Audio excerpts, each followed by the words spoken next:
बिस्मिल्लाहिर्रहमानिर्रहीम। अस्सलाम वालेकुम वरहमतुल्लाह। मिस्र के अंदर एक लड़के ने मिस्र के सबसे बड़े ताजर की इकलौती बेटी के साथ शादी कर ली। लेकिन शादी की सुहाग रात को उस लड़के की दुल्हन यानी उस अमीर ताजर की बेटी को ज़मीन पर अलहदा सोना पड़ा और ख़ुद वो बिस्तर पर सो गया। और तकरीबन उसने 1 साल तक अपनी बीवी को बिस्तर पर सोने न दिया। इसकी बीवी ज़मीन पर ही सोती थी। इस लड़की के माँ बाप ने अपनी बेटी की तरबियत इस तरीके से की थी कि उसने अपने शोहर से कोई गिला ना किया। एक दिन उसके शोहर ने ख्वाब में एक डरावना ख्वाब देखा जिसकी वजह से उसे सांस फूलने की बीमारी लग गई। जब उसकी बीवी ने उसकी ये हालत देखी तो दौड़कर उसके पास आई और उसे जगाने लगी। जब उस लड़के की आंख खुली तो उसे लगा कि वो लड़की यानी उसकी बीवी उसके बिस्तर पर सोने के लिए आई थी। उसने लड़की को अपने बिस्तर पर देखकर उसे कमरे से बाहर निकाल दिया और खुद बिस्तर पर सो गया। सुबह जब उसकी आंख खुली तो उसकी बीवी जमीन पर मौजूद नहीं थी। उसने बहुत तलाश किया लेकिन वो लड़की उसे न मिली। जब वो लड़का उस कमरे में आया जहाँ पर वो सोती थी, उसने बिस्तर उठाया। उसके नीचे से एक गड्ढा खोदा हुआ था। उसके अंदर चमड़े में बंधा हुआ एक खत मिला जिस पर लिखा हुआ था कि मेरा ये खत सिर्फ सुल्तान सलाहुद्दीन अयूबी ही पढ़ सकते हैं। दोस्तों, ये वाक़या है मिस्र का जिसमें एक ताजर नूरुद्दीन रहता था। उसने अपने काम में बहुत मेहनत की।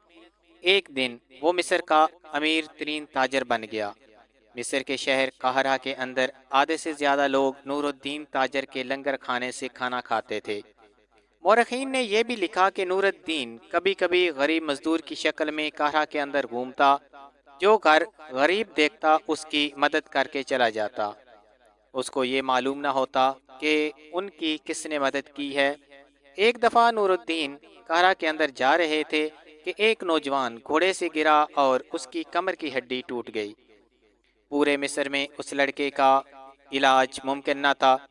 दूसरे मुल्क में से इलाज कराने की इसमें हिम्मत न थी क्योंकि वो एक छोटा सा कारोबारी नौजवान था। जब इस बात का नूरुद्दीन को मालूम हुआ तो नूरुद्दीन ने हजारों सोने के सिक्के उसको दिए ताकि वो अपना इलाज करा सके। जब उस लड़के ने अपना इलाज करा लिया, वो लड़का वापस आकर नूरुद्दीन को कहने लगा कि हुजूर, मैं ये सोने के सिक्के आपको वापस कर दूंगा। नूरुद्दीन ने कहा कि बेटा, तुम अपने कारोबार को देखो। मैं तब ज़्यादा खुश होऊंगा जब तुम अपने कारोबार में तरक्की करके अपने ख़ानदान का सहारा बनोगे। तुम्हारा ख़ानदान गुर्बत से बाहर निकलेगा। कुदरत का खेल देखें कि नूरुद्दीन को कुदरत ने हर चीज़ से माला माल किया हुआ था। दुनिया की हर नेमत उसके पास थी लेकिन बेटे जैसी नेमत से महरूम था। कुदरत ने उसे एक बेटी से नवाजा था जो कि चांद का टुकड़ा थी। नूरुद्दीन और उसकी बीवी ने अपनी बेटी की तरबियत आला ज़रफ़ से की। उसकी बेटी आला ज़रफ़ की मालिक थी, गरीबों की मदद करती, ज़रूरतमंदों की ज़रूरतें पूरी करती। यहाँ तक कि नूरुद्दीन कहते कि मुझे अगर कुदरत ने बेटा नहीं दिया तो कोई बात नहीं, मेरी बेटी बेटों से बढ़कर काम करती है। दुनिया में अगर सखावत की बात होती है तो हातिम ताई का नाम आता है, लेकिन लोग कहते हैं कि नूरुद्दीन हातिम ताई से बड़ा सखी था। एक दिन नूरुद्दीन अपनी दुकान पर बैठा हुआ था कि एक नौजवान ताजर आया। नूरुद्दीन ने उससे उस लड़के के घर बार के बारे में पूछा। उसने बताया कि मैं अकेला रहता हूँ, मेरे माँ बाप मर चुके हैं। नूरुद्दीन ने अपनी बेटी की शादी उससे कर दी। उस ताजर ने यानी नूरुद्दीन ने अपनी बेटी की शादी धूमधाम से की। पूरे कहरा के लोग उसकी बेटी की शादी पर आए हुए थे। आखिर रुखसती हुई। दुल्हन को वो छोटा सा ताजर घर ले गया। वो लड़की बहुत खुश थी कि मेरी शादी ऐसे लड़के के साथ हुई है जो अकेला है। जब रात हुई तो उस लड़के ने सुहाग रात मनाने से इनकार कर दिया और उसे ज़मीन पर सुला दिया। नरम मखमल के बिस्तर पर सोने वाली नूरुद्दीन की बेटी अब ज़मीन पर सोने के लिए तैयार थी। कई महीने ऐसे गुजर गए। एक दिन उसके शोहर ने डरावना ख्वाब देखा तो उसकी बीवी ज़मीन से उठकर उसके बिस्तर पर बैठ गई। जब लड़के की आंख खुली तो उसने देखा कि उसकी बीवी बिस्तर पर मौजूद है।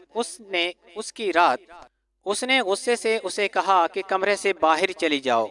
اس نے پوری رات، یہ سردیوں کی رات تھی، کمرے سے باہر گزاری، لیکن اس نے اپنے باپ کو نہ بتایا۔ اگلے دن لڑکی کو خبر ملی کہ اس کا باپ مر گیا ہے۔ یہ خبر سنی تو اس کے اوپر قیامت گزر گئی۔ اب اس لڑکی کا کوئی بھی سہارا نہیں تھا۔ باپ گھر سے جب تاجر کی بیوی گھر آئی تو پھر بھی اس کے ساتھ اس کا شوہر ایسا ہی سلوک کرتا تھا۔